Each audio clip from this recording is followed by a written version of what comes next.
So for the paper pro move, it's been clearly listening to customers. I think it's very easy for people like us. I assume, Francois, you're quite on the road, but for engineers to be like, hey, in the morning you come and you have, your own desk and you're in control of your environment, and then you can pick the tools that you want. But for many people, you don't get that luxury. They show up in the morning somewhere where they don't know where it is. They don't know the size of the room. They don't know if it's going to be a meeting room and so on, like salespeople. So for us to be able to actually bring a device that would be easier to bring along, but also more adapted to like no control over the environment was super key. Something that stands out is like when we first started the company, 3 engineers doing firmware, doing a little cloud, doing things in place. Something that like really stuck with me is like we had this idea we were just going to go into, a dark corner, code for 3 months, and then have this perfect solution folks could buy. And, folks come in and they said, if you build it, they won't come. And it was cheeky, but like the sentiment was, get out there, talk to customers, potential customers, talk to potential folks in the field and make sure what you're building resonates with the problems that they're describing and get feedback early and often. Nico, I imagine you get weird customer support requests and other things. So what are your feelings about how that's worked out? I love it. It's in our DNA. We've been a hacker bunch since the get-go. And I think for us, like especially in hardware, when you buy hardware, that you are able to use it the way you want it. We cannot sell to B2B customers and tell them, hey, you can jailbreak it and then, completely tamper with the device. So we need to be able to have it in a safe mode. But for the people who want to jailbreak it, they should be allowed to do it. And the community that we have that are hacking the device, they're just so creative. We get so much inspiration from them. If anything, I feel like we're not able to be good enough to them very often because we're just busy doing many things. So definitely the documentation, we did it last year in a way for us to continue telling the community that we love them and that we will not remove the jailbreaking anytime soon. Welcome to Coredump Sessions, the podcast for IoT leaders, firmware engineers, and embedded systems enthusiasts. Each episode, we bring you insights from the leaders and innovators shaping the future of connected devices. We'll talk about what's breaking, what's working, and what it really takes to build reliable products at scale. Let's jump in. Hi, everyone, and welcome to today's Coredump live session. Today, we're talking about reMarkable and how they went from startup to global brands, how they scaled engineering, and we're very lucky to have Nico Comier, the CTO of reMarkable, to tell us more about it. Nico leads development of thoughtful, purpose-built hardware and software experiences. With over a decade of experience in engineering leadership roles, Nico has scaled teams and systems at companies including Pixip and Cisco, and now guides reMarkable's teams on their mission to create tools that help people think better. Welcome, Nico. So happy to have you here. Hey, Francois. You mentioned, of course, that Nico is now a multi-year customer of Memfault. So I've had the great pleasure of meeting him in Oslo on a few occasions. So it really is a treat for me to get to chat with him on the podcast. Same here. Thanks for having me. For those tuning in live, welcome. Thank you to be here. One of the benefits of joining live is that you can shape the conversation. At the bottom of your screen on the Zoom window, you can use the Q&A button to drop in your questions, and we may take them right in the flow of the conversation, or we may get to them at the end, but we will get to as many of them as we can. The chat is also available. We've got some folks monitoring it. Feel free to drop some comments or other feedback, but questions are best in the Q&A section. So thank you. Looking forward to hearing your questions and your insights. Today's session is part of an ongoing series, and every episode is available on all major podcast platforms. You can watch or listen to past sessions and subscribe at memfault.com/coredump-sessions. And we'll be dropping a link in the chat. All right. With that out of the way, let's actually get into it. Nico, I think one of the things that people are immediately curious about, is how do I become CTO? I think not every engineer aspires to it, but it's certainly a North Star for many engineering careers. You've done it. You've done it actually now for a while. This is not your first rodeo. So tell us about your journey to becoming CTO at reMarkable. Where did you start? And when did you know that was where you were headed? And how did it actually happen? Sure. I don't know if it's a North Star for many engineers because I'm pretty sure here at reMarkable, people are like, I would never want to do the job. It sounds like it's all wrong turns, and instead of coding and being zen, you end up in more panic moments. No, so it's been quite classic for me, I guess. Studied engineering, basically worked most of my life as a software engineer. Did both embedded. I did pretty much everything. I even did a little bit of fintech, which I really hated. Oh, wow. That's how I went back to hardware, Dark side. Yeah. But I think ultimately it's all about impact. Most of the engineers I work with, they're all about, customer impact and impact in general. And I think you have many ways to be impactful towards your customers, towards the rest of the company.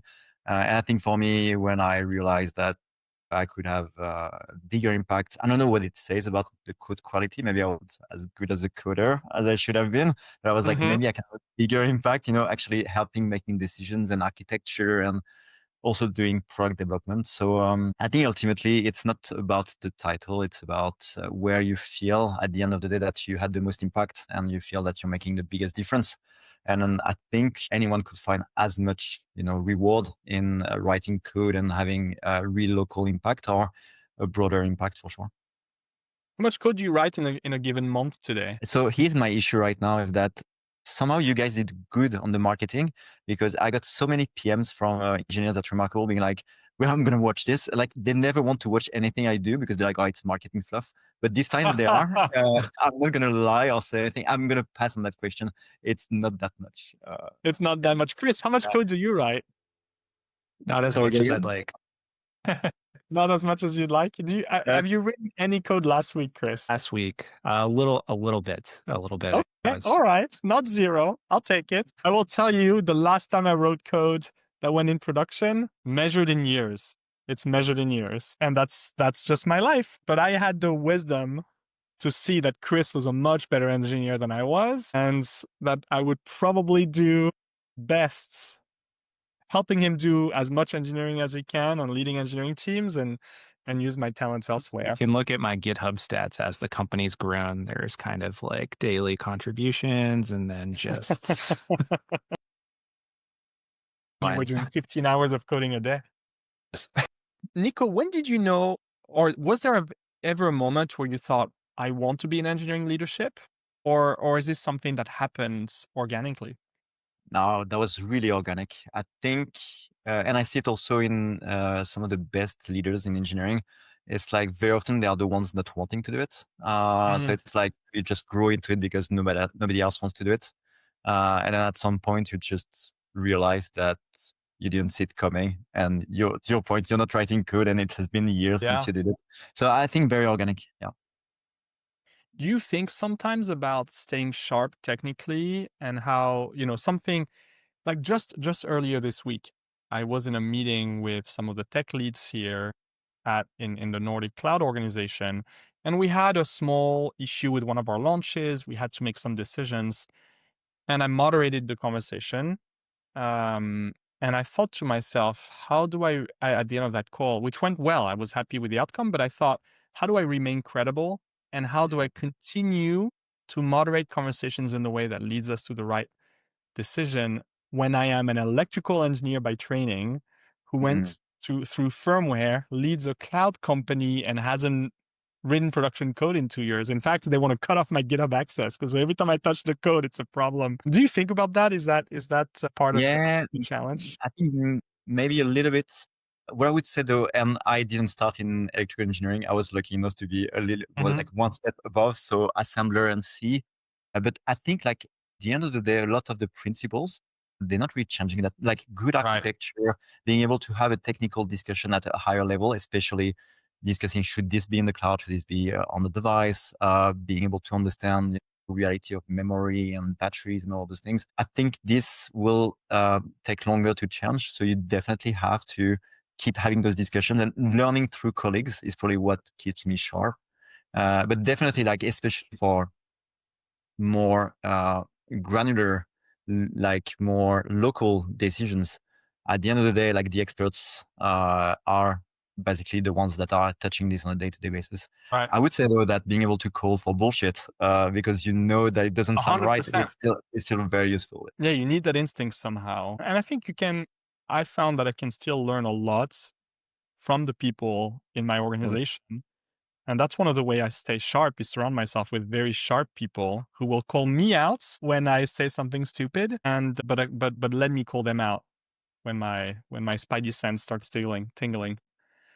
We have many people here, or some people here, I think, who may aspire to technical leadership. Do you have any career advice? Anything you tell them to start thinking about or start doing today? Yeah, I'm especially trying to understand customers. So I think it's easy, and I relate to it because beginning of my career, I was definitely more trying to be obsessed about the tech and less about what the tech was applied to, in a way.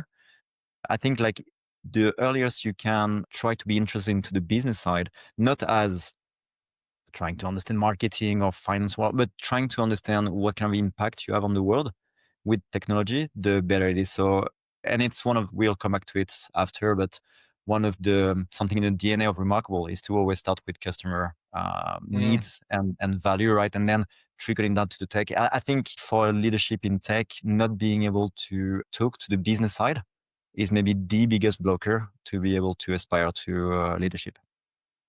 I think that's the part where I learned. Go ahead. I fell into it, but I realized I didn't know at the time, but as an engineer, what I'm really motivated by is the business impact of the solutions that are provided, not necessarily that it's just like cool technology or that we could kind of have a perfect solution. And I don't think I appreciated 10 years ago when I was like coding all the time and there's some project and it didn't necessarily make sense to me in terms of the impact that my frustration was kind of higher up in it. And I think like that's aspiring. Yeah, I guess I agree wholeheartedly with what you're saying. And in software, I think, Chris, today you must spend, what, 30% of your time talking to customers? Like being an engineering leader. I spend a lot of time, more than 30%.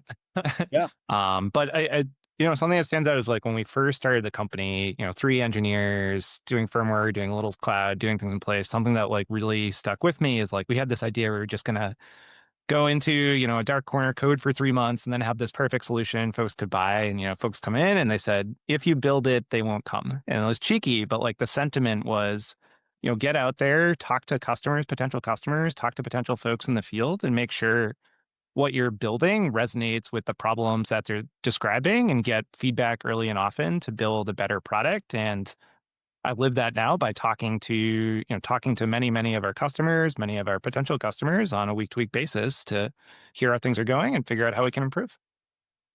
And you may say, why isn't a product person or a customer success person doing that?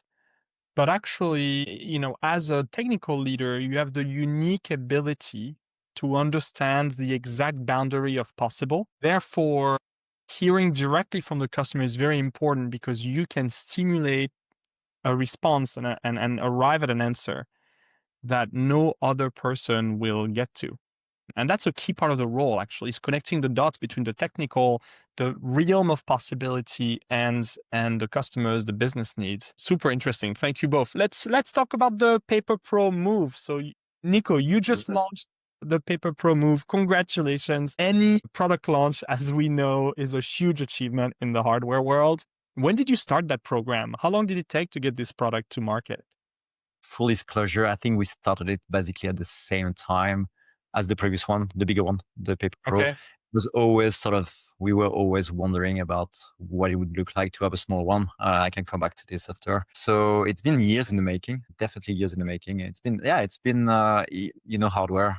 From the moment you have the idea to the moment where it actually lands in the hands of customers, it's just insane. It takes a lot, yes.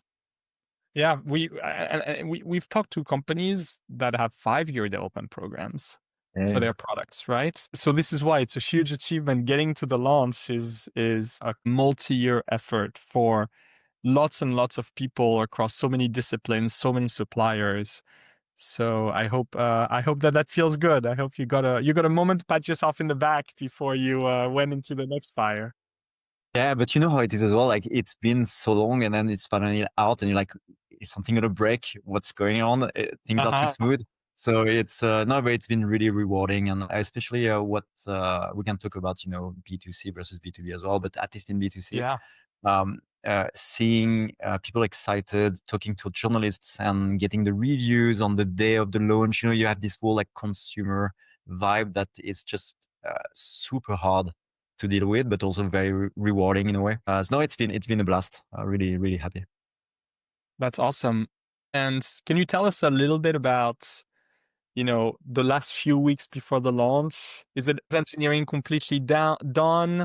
How do you prepare? How do you, we never know. We never know how the reviews are going to go. We never know how the customers will like it. We never really know how it will work the moment someone tries to do something funky with it. What do you do? What's on your launch checklist? What do you do to make sure those launches are successful?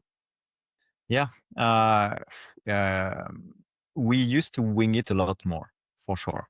And then when you wing it, you also discover along the way during the launch that you forgot quite a few things. So we Sounds like miss there's a the days. story there, Nico. Yeah, we miss the days of, let's just get this product out and being very naive. So I think now we, touch wood, I don't have wood anymore, but we landed somewhere where we feel it's going quite smooth. We kind of know how to do this, and we have a good recipe that seems to work. But what it means as well is that we need to be really good cross-functionally. So of course now the company is like something between 500 and 600 people. And like you said, right, it takes a village to actually get a hardware product out. Yeah. It's very different from software. You need everything from, logistics, supply chain, marketing, and especially B2C is even more cross-functional than B2B, right? So I think what we are really excelling at now is to be able to figure out how to cross-functionally work together. And it's not easy, right? Because especially the pace of software is like, 2-week sprints and then 1-week planning and 2-week sprints, completely different from double E, completely different from marketing. Marketing is like 6 months of planning and shooting assets and doing all of those things, right? So I think we managed to somehow make a recipe that's sort of working for us. It was much harder the previous launches. It seemed like now we struck a good balance, so quite happy about it. Yeah. You can't just iterate yourself out of a hardware selection quickly, Mhm. right? Like if you choose the wrong diode or the tolerance isn't right there, like you can have a big issue that takes months to fix. Yeah, I have a good. So we do have a set of principles here where we try to really be smart out of generations and platforms. So it's like we really try to put a flagship chip out like the Paper Pro that is basically a new platform for us. And it's, I think, for people from the automotive industry, it's not going to sound like rocket science, but from people like myself from software, you're like, oh yeah, that makes sense. It's like you really try to de-risk by reusing as much as possible whatever you already brought to mass production. And it's like the more you have stuff in MP, the easier as well for you is to actually make sure that you can squeeze that timeline and get stuff to market quicker. So the whole platform philosophy is something super important for us. You talk about the impedance mismatch in schedules between different groups inside of an organization aligning on a launch. And one of the things, first, as engineers, as software engineers, we love to think in the sprint, and we love to delude ourselves into thinking we're agile, right? That we're just taking it 2 weeks at a time and seeing come what may. But the reality is, even in software, Chris and I have had the realization that there is always a waterfall somewhere, right? No matter how much you try to isolate your unit of development into some agile, iterative process, at Memfault, for example, we would do quarterly launches. That would require marketing coordination, customer communication, betas with some customers, etc. And so you'd have this agile development where you'd iterate, and you might even launch the products in production without necessarily enabling the feature flags or not telling anyone about it. And then on the other hand, you had this very waterfall marketing project. And a big part of technical leadership was actually being the glue that made those two systems work together. Right, Chris? I think as engineers, we like to think that the way we work is just right. And There are remove hard dependencies. deadlines, and sometimes it's a culmination of a lot of factors. And I guess it's an interesting one, to Nico's point, as the company scales and these different teams are working on these different trajectories, or even more context you need to kind of figure out how do you get everything to come together. In the early days of Memfault, I felt like I was really just punishing myself because I'd be on a customer call. They'd be like, we want this feature, or we're like, we'll use your product if this feature exists. And then in my head, I'm like running, how long does it actually take to implement this feature, and signing up for a deadline, a week out or 2 weeks out, or something along those lines. But totally agree. But I think maybe that's going to be a bit of a weird point to put forward. I think some level of waterfall is super important, even to the end user. Like, I'm sure all of us are using, SaaS services that gets a little bit of change every day. And you don't appreciate it at some point. Not saying that the way to go is, Apple was like, hey, new iOS, everything changing. Like, whoa, that's way too much. Like, I can't keep track with everything you do. But I think some level of being able in the company to pause, figure what we want to do together, and then have maybe a bigger sprint towards that goal. So it doesn't really matter what you do within your internal cooking. I still feel like we do that reMarkable every quarter as well. Like every quarter, we just slow down. The entire company slows down, no matter how fast you spin in your own, or how slow in a way. We slow down, we celebrate together, and then we look forward together. And without that sort of level of waterfall, I don't think you can zoom out and together look at the bigger picture in a way. Yeah, I also think that users need to be educated on your products. They need to, the actually why does a company like Apple do a big annual thing is that they know that learning the new iOS for some of their users is a big change, and if things, if buttons move every month, or ways you do things change every 2 weeks, that creates a horrible experience. Whereas here's the new one, here's a new onboarding, here's what changed. That's actually what the users need in some cases. So marketing also, you can't, you need to tell the world, hey, we shipped these new features and we're amazing, and now you can do all these cool things. If it's just a press release every week for your, weekly firmware update or whichever, People stop listening. Only the most eager read the change logs. That's what I've learned. Nobody reads the change log. I am certain that none of our customers has read every single line. The most eager. So when you decided to make the Paper Pro move, by the way, for those of you who don't know, is basically a smaller, easier to carry around version of the Paper Pro, not to be too reductive, but that's the main idea. Tell me a little bit about decision making there. Austin, I see your comment. Okay, maybe one person has read every changelog. I used to be a person who always read the changelog, and I thought that's what everyone else did. And then I learned talking to customers that no one reads the changelog. So it's sort of a lesson I learned the hard way. How do you decide to build, you have your platform, you've shipped the Paper Pro, and now you're going to build declinations of it. What informs the decision to go smaller versus bigger? How much of this is about looking at the data? How much of this is about vision? And how much of this is technical understanding of the exploration space? What's your role in that? And it's a bit of everything, right? So like I was mentioning a bit earlier, for it, it's super important to start with the customer needs. We had this very strong vision, obviously. For the ones not knowing what we do, we essentially try to bring an experience for people to think better. And part of that experience, we think, is we like to say, slowing your brain to the pace or to the speed of your hand. We think pen and paper help people to get the freedom they need to sometimes think, especially when you are trying to do some divergent thinking, when you don't really know what you're about to do. Architecture for engineers, there's like, yes, you can start in Miro and put your boxes, but right away, just putting boxes and arrows, you're already sort of losing the sort of freedom to move stuff around. So anyways, for us, that vision is very clear. And then there is basically what are the best surfaces to bring to our users that would make the most sense for them. And a recurring ask. So for the Paper Pro move, it's been clearly listening to customers. I think it's very easy for people like us. I assume, Francois, you're quite on the road. But for engineers to be like, hey, in the morning you come and you have, your own desk and you're in control of your environment, and then you can pick the tools that you want. But for many people, you don't get that luxury. they show up in the morning somewhere where they don't know where it is. They don't know the size of the room. They don't know if it's going to be a meeting room and so on, like salespeople. So for us to be able to actually bring a device that would be able to be easier to bring along, but also more adapted to like no control over the environment was super key. So it was mostly, to answer your question, it was mostly like very much users being like, hey guys, like I wish I could think better on the bus or in that customer meeting or in blah, blah, blah. But I'm just not able to. And then we landed on something that we're quite happy with. If you look at the form factor, it's super unique. It looks more like a journalist notepad than it looks like a normal notepad, right? So we really took a bold move on this one, and hopefully it's paying off. I really like the story you're telling because it's a great illustration of how hard it is to make good product decisions. You can't just take what people ask people, what should I build for you, right? There's the famous Simpsons episode where they build a car for Homer and you end up with a monstrosity because it has every possible bells and whistles. You need to really hear what is it they need. Like, what are the use cases that they can't fulfill with your existing products? What do they wish they could do? And then go to the tech and think about what is the set of things that I can do.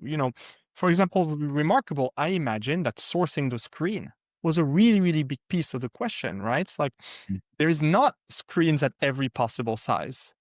You have maybe 6 options, and you had to think really about what each of those options enables. And then, of course, thinking critically about the problem and arriving at engineering is about trade-offs, like the right set of trade-offs.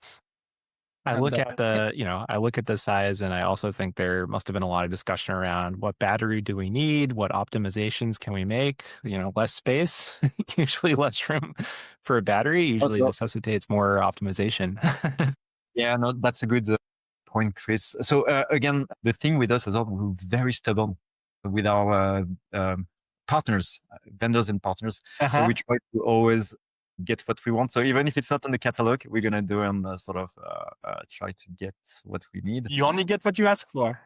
Yeah. It's an interesting thing with hardware, though, where if you're making something that's novel or something that's unique, there's always one component on the device that there's like 4 experts in the world who know how to do that. It's not sort of like cloud services where there's a million folks who can do it. And so I don't know, you really have to build, I think, strong relationships and work with kind of those folks on pushing what's possible and what's in place. Yeah, no, for sure. And it adds some risks as well. But I think for us, like, again, back to what kind of company we are, I would like to think that we're more of a Nintendo than an Apple, if you know what I mean. Like, we're trying to target an experience and then, but not target specs. Again, not to bash at Apple, but like the latest keynote that they had, it was all about specs. And then at no point the customer is in mind, like, why do I need 2x more compute on the thing that is already way too powerful for me? So I think for us, especially for the move, it was like, okay, we have a target experience with a big one. How do we get the same target experience on the smaller one with all the constraints that Chris, you're talking about, which is the battery size and so on? And then for us, it's always trying to figure out the trade-offs that we take so that we can bring more or less the same experience with a package that sort of makes sense. Was there any moment in the project or in the run up to the launch where you think there always is, right? What was the moment that was like, oh my God, this product is not going to make it. We're not going to make the launch. Was there, or was this one smooth sailing? Were there some scary moments? Any that you're excited to tell us about?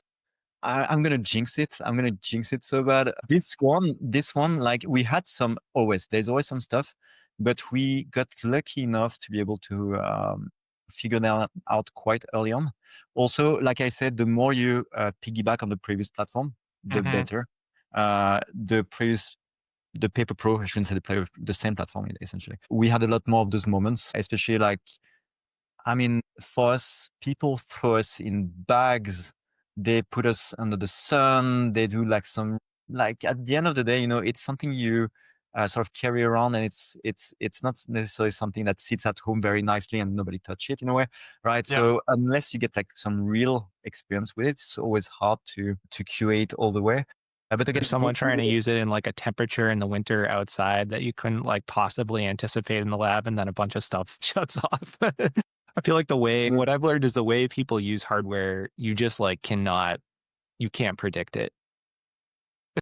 I mean, people try to wash it, clean it with some things. You're like, oh my God, you just cannot. No, but this one got quite smooth out. So again, it's a bit early to call victory. It's only Yes. 2 weeks now. We're in hypercare. Anything can happen. But for now, we're very pleased there. I like that word. We're in hypercare. So Yeah. you launch the product, you're done, right? On to the next one. What actually happens? What Yeah. happens So after the launch? Yeah, so we had something called NPD and NPL, which is new product development and new product launch. Those are two major processes, very cross-functional. It helps us to organize, like what I was saying earlier, it helps us to be organized in a way where we know that on day, which was the 3rd of September, 2 weeks ago, we'll be ready with the marketing, with the product, with everything, right? And then at that moment, it's super important for us to not just drop the baby and then run, because essentially we need to have the product development entities to keep following up as much as possible close. So we have this exactly that period called hypercare, which lasts something like maybe 2 months. It goes very gradually down, right? Essentially, we together we look at we are standing on the factory lines, we're standing on top of customer care, we're standing on top of Amazon reviews. We do everything from. It's not just technical, by the way.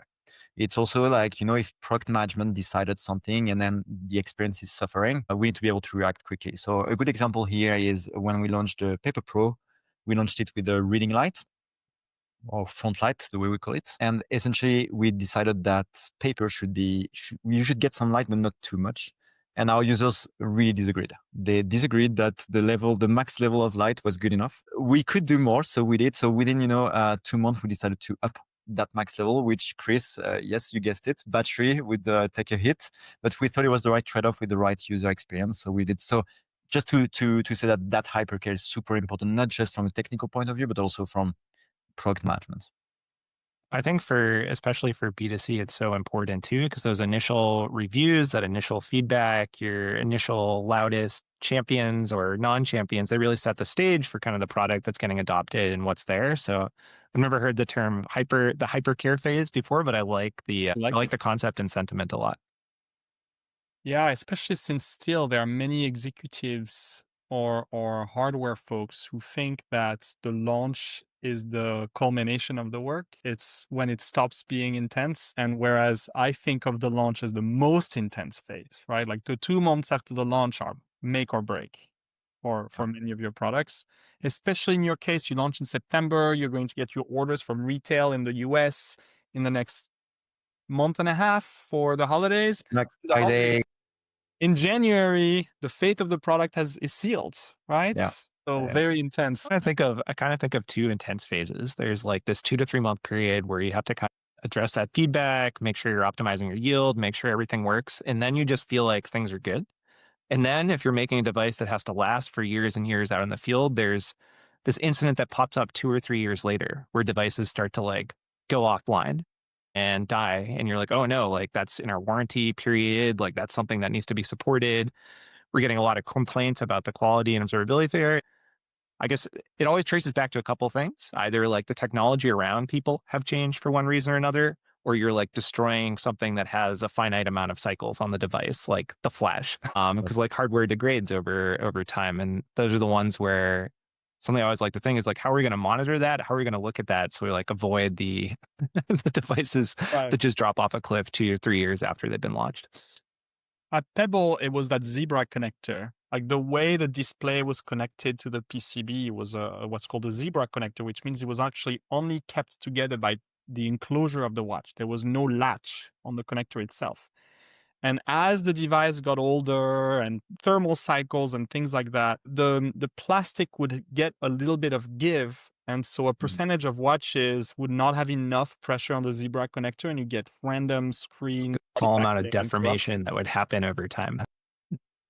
And unfortunately, after 5 years, the hit rate was very high. I remember also Jawbone, maybe some folks remember Jawbone, the fitness trackers. They had this really neat, it was like a bracelet that you would bend open and it would regain its shape. And that's how it stayed around your wrist. Amazing industrial design. Horrible for waterproofing. My favorite. I think their waterproofing failure rate was like 70% or something. I don't quote me on the number. Super high. 3 years later, they had to RMA all the devices almost. It was really, really terrible.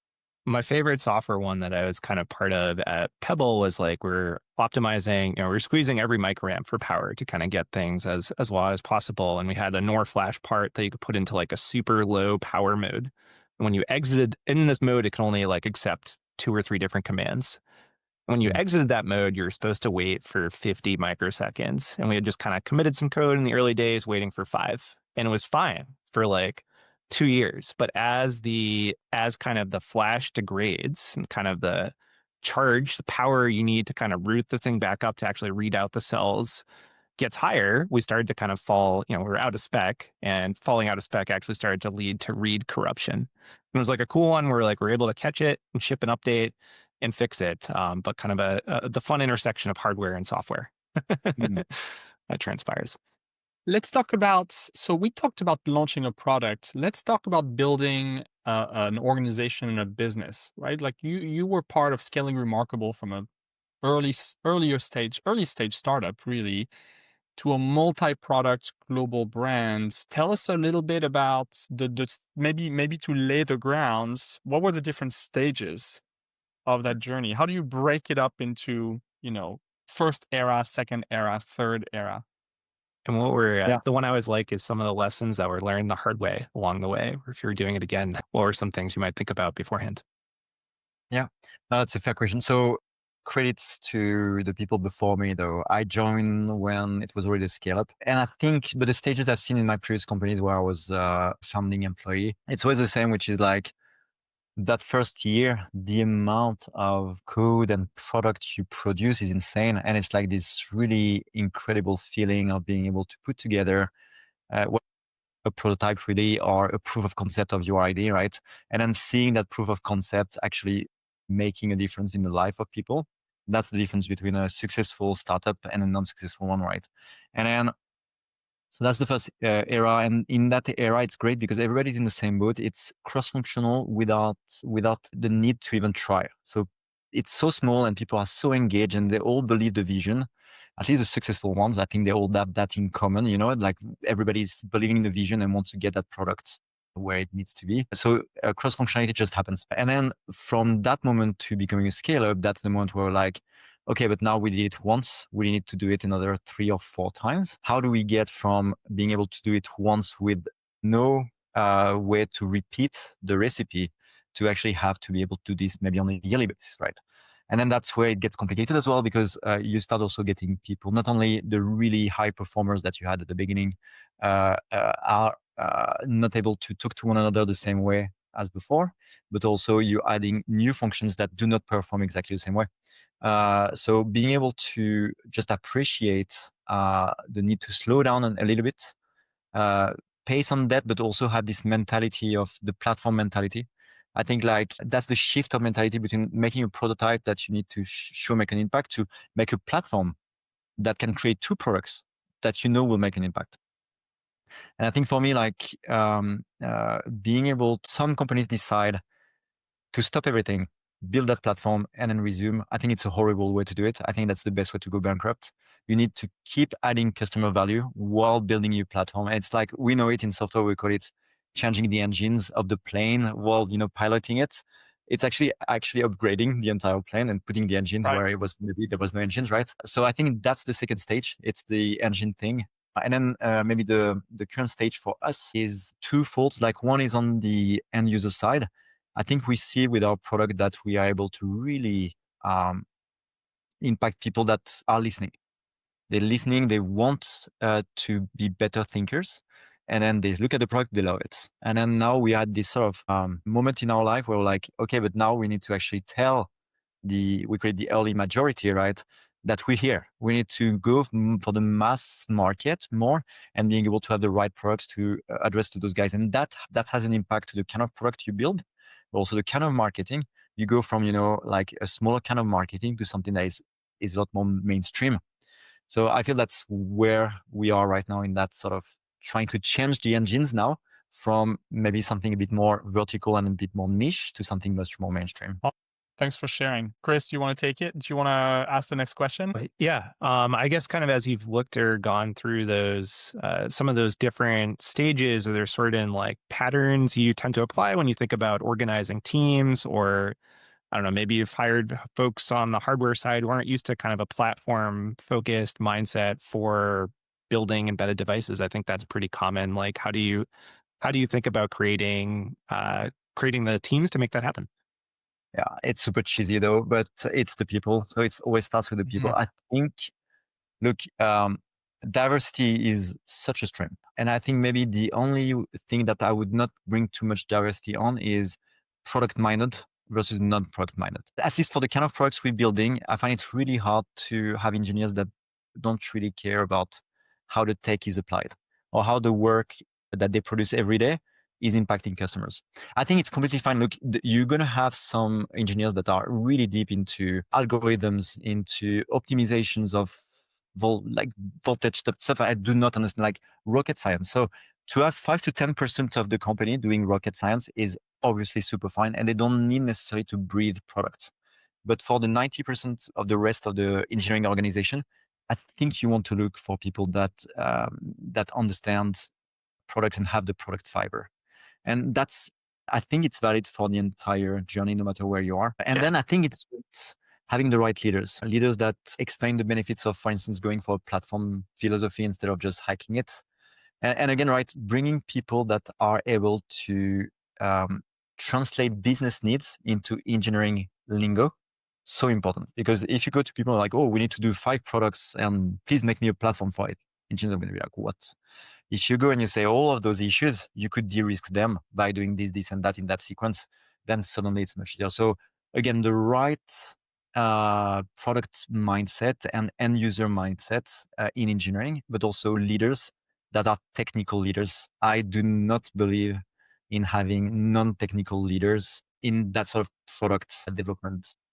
Are there a deliberate practice? I mean, something we spend a lot of time talking about too at Memfault is customer empathy and making sure that kind of like the feedback coming from our customers is reaching the folks directly, implementing and working on things, dogfooding the product ourselves, getting things in place. So I'm kind of curious from your perspective, customer empathy wise, are there certain getting engineers excited about kind of the feedback or collecting it Yeah. or hearing it? Like, what are some of the kind of practices you put in place that you think have worked well there? Yeah, so that's the downside of hiring people who care. They care. And then the problem with engineers as well is that if they see a problem, they will fix it. So at the Yes. end of the day, if you end up with people that care and that go talk to a customer or see that someone is in pain and they want to fix it, I mean, I love it. It needs to be a balance, though. I think the right way to do it is to do it more like on a rotation basis.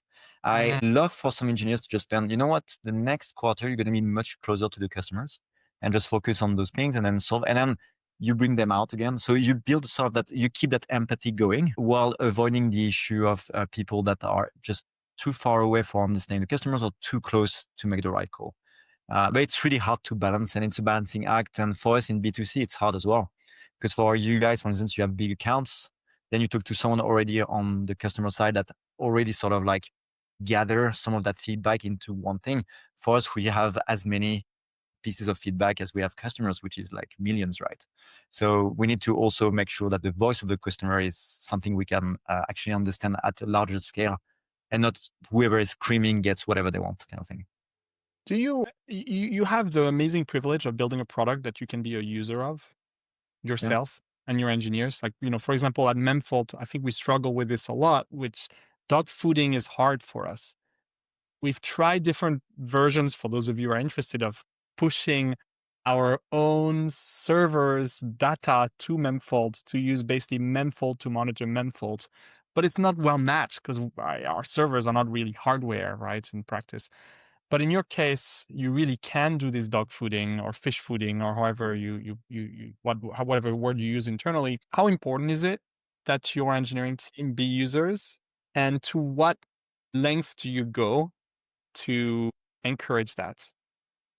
I think it's completely fine for engineers to not feel they are part of the target segment. Having customer empathy is very different from being the customer yourself. And by the way, I think it might be sometimes actually detrimental to be a user yourself because you think your use case You is the think you know right what the one. customer wants. Yes, without trying to listen, right? So I think you guys should definitely, it's a blessing to have to listen. I think we're super lucky though at reMarkable because we are able to do both. But I would never force anyone to use the product. I think I would force people to be in customer calls and to look at customer tickets and really understand what are the pain points and how, like, everybody should get that product fiber. But it's fine if they are not users in a way. It might be for the best sometimes. I think at Pebble, you would have gotten some dirty looks if you showed up at the office Right. not wearing a Pebble. There were people who wore a Pebble on one wrist and a different watch on the On other the other. wrist. Okay. So if people use pen and paper, we're going to be fine. If people use an iPad with this horrible writing experience, we're going to kick them out of the door. Okay, there's a limit. Do you think about building internally amongst different teams? A challenge that I think eventually arises, you have all these different departments, right? You have a marketing team, a hardware team, 4 different software teams that are working on things. And it's a similar challenge where the empathy between teams can be lost because like the complexities of the problem they're trying to solve isn't understood. And something I think about a lot is like, how do you create, I don't know, there are things you do to help like folks who maybe have never even worked on hardware before on your cloud team understand the hardware world a little bit more and some of the challenges that are there and why it's going to be a year before something changes. I think it's a boring answer. I still think that cross-functional teams are the best. So we always try. So reMarkable is organized quite weird, at least the software side, where we try to have people, at least on the org chart, sitting together based on the craft they do on a day-to-day basis. It's mostly to make sure that whoever is managing them relate to them, but also the fact that as a group, we want them to have discussions about where the tech is going. It's more like a guild, call it like a guild, right? Where they're having great technical discussions. But no work really happens there. The work happens in cross-functional teams. And we try to keep mobility super high. And also, it's not because you are cloud dev that you cannot write C++ for the device. Mobility is super important for us. So I think what I'm trying to say is that if you cannot understand the reality of the other person, you will always not relate to them, and then friction will happen. And we see it in marketing as well. We brought marketing super close to us because as soon as marketing is in the team at the beginning, trying to understand what you're building, suddenly you don't get the throwing over the fence thing with like, hey, what did you guys build? It doesn't make sense. I can't pitch it. So, but of course you have limits to how much cross functionality you want to bring because then it slows down everybody, right? So I think trying to share reality where it makes sense and try to keep the groups small enough but big enough that you have enough different crafts in the same team is super important. One more question on the org side, and we can move on to a few other things. A topic that's near and dear to my heart is what is firmware and where does it sit? So what's your take? Is firmware a hardware discipline? Is it in your hardware org? Is it in your software org? Do you even have hardware and software orgs? Right? What's the... Yeah, we do. Yeah. So, but we keep changing. So change is the only constant at reMarkable. Yeah. It used to be in hardware. Now it's in software. I'm sure some of the guys are actually listening now. Bottom line is they can do. We have some really cool people that can do both. They can do double E and they can write firmwares and they can even go all the way up to user land. I like to call that the fullest stack. I think that's the most exciting thing about working at hardware companies is like you can write some assembly and you can, edit some database tables in the cloud. Yeah. And you might get away with it, but very often people get pissed off as well because like, hey, dude, you're not going to write this here. But I think like having those people that are truly cross-functional and truly able to climb up and down the stack, but also they help bringing people along. So they might not be like, I love the T-shaped story. I think it's great to have those people that can go really wide and also quite deep because they tend to be the bridges to the people that are a bit less T. But those people, you really want to have them because they know what they're doing with firmwares, know what they're doing with double E, but they still need to have. So again, back to your question, Francois, the most important for me is to know that we do not put barriers for these people to be able to walk around. Anyone should be able to contribute. And if you have the right hygiene and the right test automation and the right safety net and the right device management software, then you should be. This is one of my little focuses or fixations is that I think I've tended to recommend people move embedded software into their software organization Because first, the reality is that org charts dictate culture to some extent. And I want embedded software teams to embrace more of a software culture, a culture of iteration, a culture of code reviews, a culture of automated testing, a more agile culture, even though we've said the waterfall is always there in the background. And by making the org change, you can sometimes more easily do the culture change. But there is no right answer. And obviously, I have a bias here. I'm building software tools for embedded software, so I see the world in a very specific way. It's also, I think that challenge becomes more pronounced based on the company and their history too, right? If I look at reMarkable from the beginning, it's like it's a software experience provided to end users that's in place, and folks like yourself bring a software mentality to like what's there. We work with a number of companies that have been building. They started building super small hardware 20 years ago, a couple hundred lines of code. You could functionally verify everything. You never updated it again. And that's kind of like carried through to now where it's a million lines of code. There's a lot of software taking place on the firmware side, but kind of like the sentiments or sort of pieces aren't there. So it's kind of, to me, it cycles back to that initial team design, or if you're actually trying to enact change in the way an organization thinks, moving your firmware team, maybe even some of your hardware team kind of closer and closer to get some of that software culture and DNA and experience can really move the trajectory of how fast the company can iterate. We're actually going to take some Q&A questions. If we have a little extra time, I have one more question for you, but we'll see how we do. I'll start with Austin's question that he asked towards the beginning is, actually, how do you integrate accessibility? How often do you talk to these users? And, you're making an input device, right? So accessibility, I'm sure, is a real challenge. Tell us a little bit about that process inside reMarkable. Yeah, that's such a good one. For us, accessibility has turned out to be a lot around learning disabilities, where we see a lot of ADHD, dyslexia. So we have a huge presence in various schools and also universities and so on and so forth, where people tell us, thanks to reMarkable and the focus you bring, I'm able to do this, and then can you please add this, and that? I think without listening, there's a lot of noise. Like when you have multiple million users, these people will always be a minority, and you have to really look between the noise.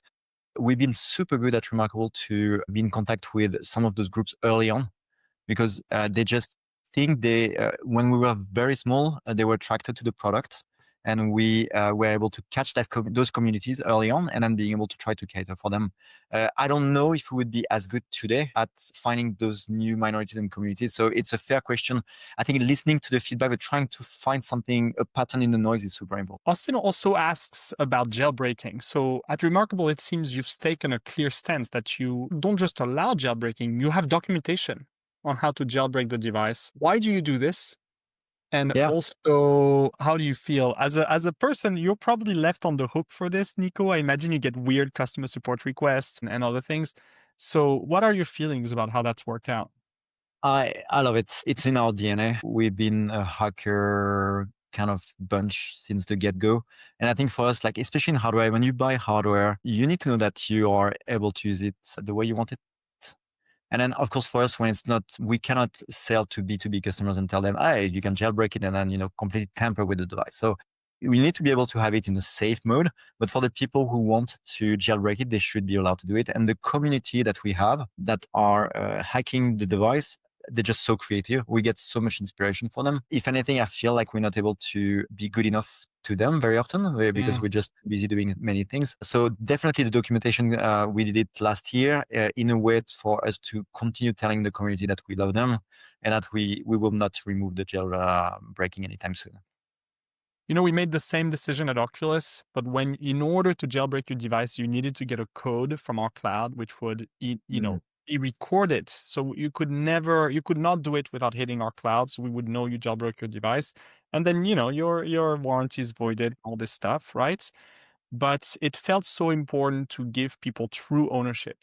And there's some downsides, but actually, I think the downsides are oftentimes overplayed, perhaps in part because we're not selling this device as the first and foremost communication device for hundreds of millions of people. I mean, we might make different decisions if we were Apple. And Yellow asked a question, you wish you'd think I'd planted it, but I really didn't. Speaking of dealing with issues in the field, do the devices send back some telemetry info like battery cycles or other kinds of statistics? And has it proven helpful? I'm glad we Glad don't know. somebody No. asked. Yeah. No, obviously, François and team, we talked about this like 2 years ago. When we moved from being, a prototype startup to more of a scale up, obviously we don't like the word fleet, but your devices out there, your users out there, they just at some point are just scaling to a point where you need to be able to shard. You need to be like the same as for accessibility. You need to be able to look in the noise and find patterns. And I think also one comment I would say to people out there, be specialized in the things that make your product shine. We are specialized in basically driving and rendering on e-ink displays. We are specialized in trying to bring focus to people. Like we have tons of very specialized skill sets and craft in the company, but being able to do device management and telemetry, there is no real reason for us. Like when can we beat Memfault? I don't know how many you guys are now, but you are dedicated to this, right? So find the right partner to do this for you where it makes sense. And yes, it helped us, especially now we feel, so test automation, nothing can replace test automation, but nothing can replace telemetry either. Being able to know that actually in real life, they have a lot of different hardware. And you guys know supply chain is changing all the time. You need to swap components. Being able to find the patterns in the noise, super important. Sometimes that bell curve on the components can be a bit wide. The lowest power, the highest power modes it consumes. Yeah, and you're going to switch in production. You're going to push a brighter LED, and you need to see what does it actually do in the hands of customers at the edge of the bell curves in temperature and battery usage, and you can't test every single one of those configurations. Bruno asks, how much of a micromanager do you feel you need to be, Nico?